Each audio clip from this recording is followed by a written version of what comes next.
बिस्मिल्लाहिर्रहमानिर्रहीम अस्सलाम वालेकुम। तो आज हम इस वीडियो में क्लासेस का सिंटेक्स देखेंगे कि हम जो है ऑब्जेक्ट ओरिएंटेड प्रोग्रामिंग में क्लासेस कैसे बनाते हैं। जैसे हम जानते हैं कि क्लासेस जो होते हैं वो कैटेगरी होती है ऑब्जेक्ट्स की, जिसमें ऑब्जेक्ट्स होते हैं। पर हम अगर उसके सिंटेक्स की बात करें कि क्लास जो एक कैटेगरी तो है, एक मैप तो है, पर उसका कोई ना कोई सिंटेक्स तो होगा जिस पे वो ऑब्जेक्ट्स बनेंगे। टेक्स्ट के लिए हम आपको सबसे पहले ये बता देते हैं कि क्लास में दो चीज़ें होती हैं, एक डेटा मेंबर होता है, दूसरा डेटा फंक्शन होता है। उन दोनों को मिला के एक जो डेटा टाइप बनती है वो होती है क्लास डेटा टाइप, जो कि यूज़र डिफाइंड डेटा टाइप है, जिसको यूज़र ने डिफाइन किया होता है कि ये क्लास किस तरीके से बिहेव करेगी। बाकी जो डेटा टाइप्स हैं जैसे कि इंटीजर, फ्लोट और डबल, ये जो हैं बिल्ट इन डेटा टाइप्स हैं जो कि ऑलरेडी डिफाइन है कि इंट में इंटीजर नंबर आएगा, फ्लोट में फ्लोटिंग पॉइंट्स के नंबर आएंगे, इस तरीके से।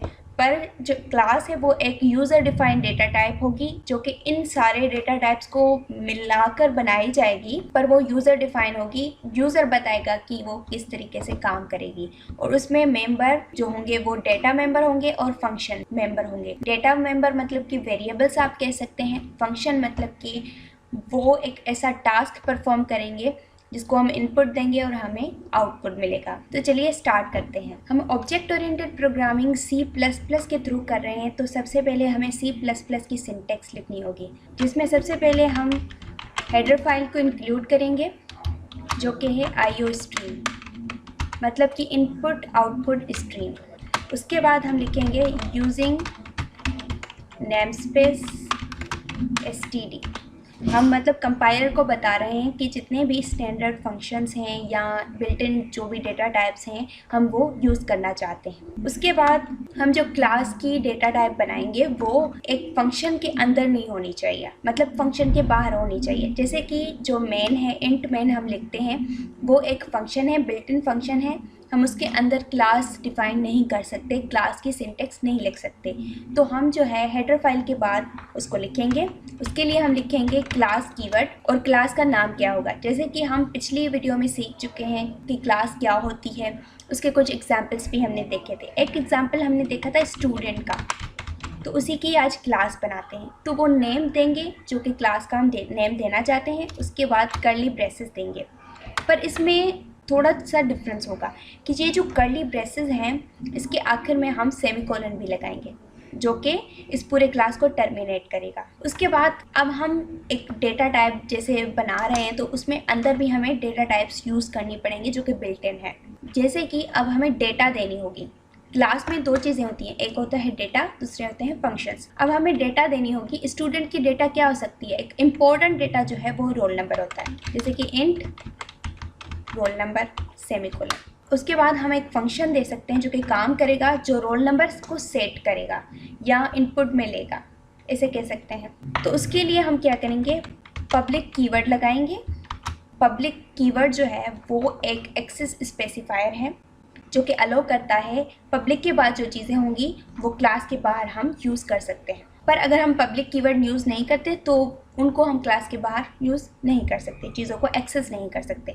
अब इनके बारे में हम नेक्स्ट वीडियोस में डिटेल से सीखेंगे कि एक्सेस स्पेसिफायर क्या होते हैं। अभी के लिए इतना काफ़ी है कि पब्लिक स्पेसिफायर जो हम यूज़ कर रहे हैं वो इसीलिए यूज़ कर रहे हैं कि जो भी हम फंक्शन या जो भी हम डेटा इसके नीचे करें वो क्लास के बाहर भी एक्सेस हो सके। वो हम देखते हैं कि कैसे। अब यहाँ पर हम जो है एक फंक्शन बनाते हैं void सेट रोल नंबर के नाम से, और उसमें हम इनपुट देते हैं कोई भी वेरिएबल हम इसमें इनपुट दे सकते हैं, मतलब कि किसी भी वेरिएबल में उसका डेटा हम स्टोर करवा सकते हैं उस फंक्शन का। जैसे कि उसका नाम रख देते हैं rn, और उस फंक्शन के अंदर हम ये करेंगे जो हमारा रोल नंबर डेटा मेंबर है उसको अब rn की वैल्यू असाइन कर। अब ये जो फंक्शन है उसको हम क्लास के बाहर जो है rn की वैल्यू देंगे। rn की वैल्यू जो भी होगी वो रोल नंबर में असाइन कर देगा, ट्रांसफ़र कर देगा, क्योंकि डायरेक्टली तो हम रोल नंबर में नहीं डाल सकते क्योंकि हमने उसको पब्लिक के नीचे नहीं लिखा। अब ये तो हम सेट रोल नंबर कर दिया हमने, ठीक है। अब हम चेक भी करना चाहते हैं कि जो हमने रोल नंबर सेट किया है वो रोल नंबर आएगा भी या नहीं आएगा। तो उसके लिए हम अगेन एक और फंक्शन बनाएंगे शो रोल नंबर के नाम से। अब उसका कोई भी इनपुट नहीं देंगे क्योंकि हमने इनपुट तो पता है, पहले हमने सेट रोल नंबर में दे दिया है, काम हमारा हो चुका है। यहाँ पर हम जस्ट उसको देखना चाहते हैं। उसके लिए हम एक जो है स्टेटमेंट प्रिंट करवा सकते हैं सी आउट की मदद से, जो कि C++ में स्टेटमेंट को डिस्प्ले करवाने के लिए यूज़ होता है। इसमें हम लिखेंगे रोल नंबर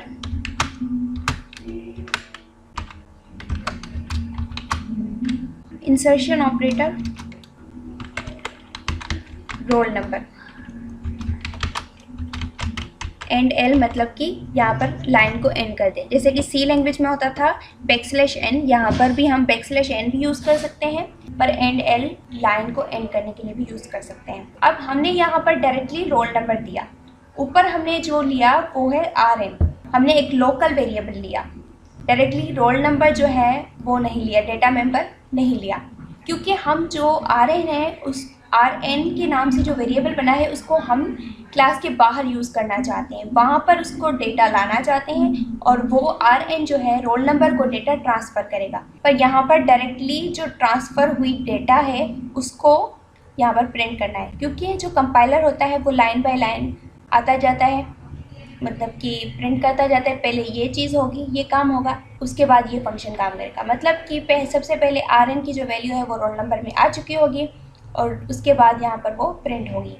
अब हम इंट मेन फंक्शन इस्तेमाल करेंगे, उसमें अब हम ऑब्जेक्ट्स बनाएंगे, क्योंकि हमने पहले मॉडल तो बना दिया, अब क्लास का मॉडल बना दिया। अब स्पेस के लिए तो हमें ऑब्जेक्ट चाहिए, काम करने के लिए तो हमें ऑब्जेक्ट चाहिए। असल जो चीज़ जिसका स्पेस होता है, मेमोरी में लोकेशन होती है, वो तो ऑब्जेक्ट होता है।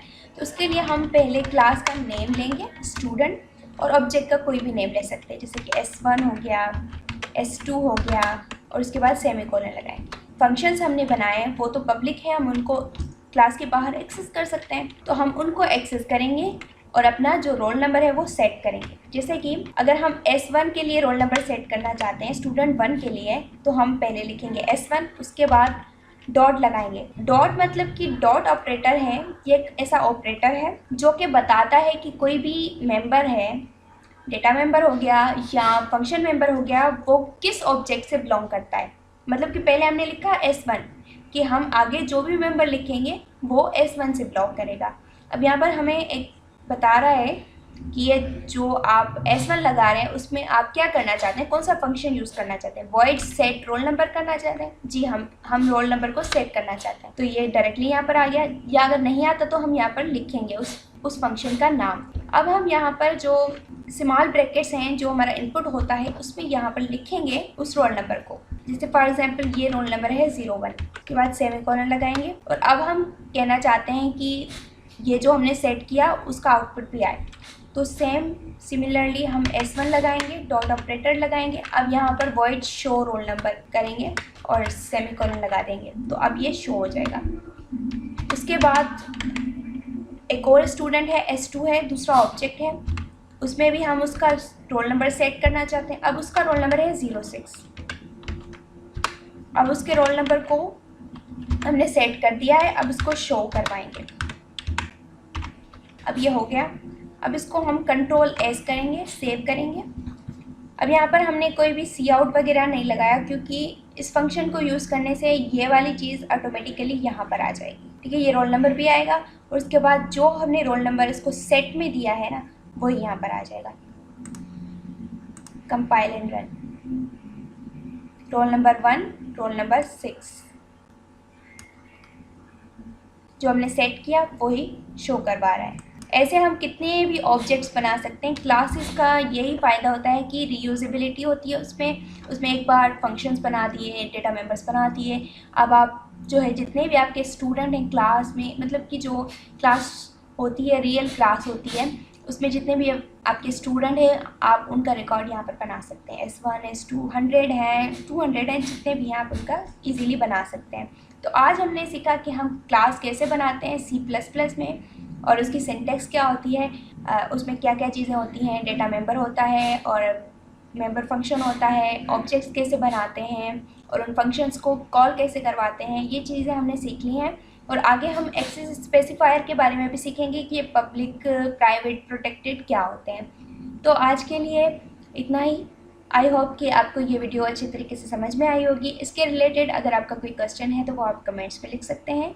और इस वीडियो को पूरा देखने के लिए थैंक यू वेरी मच।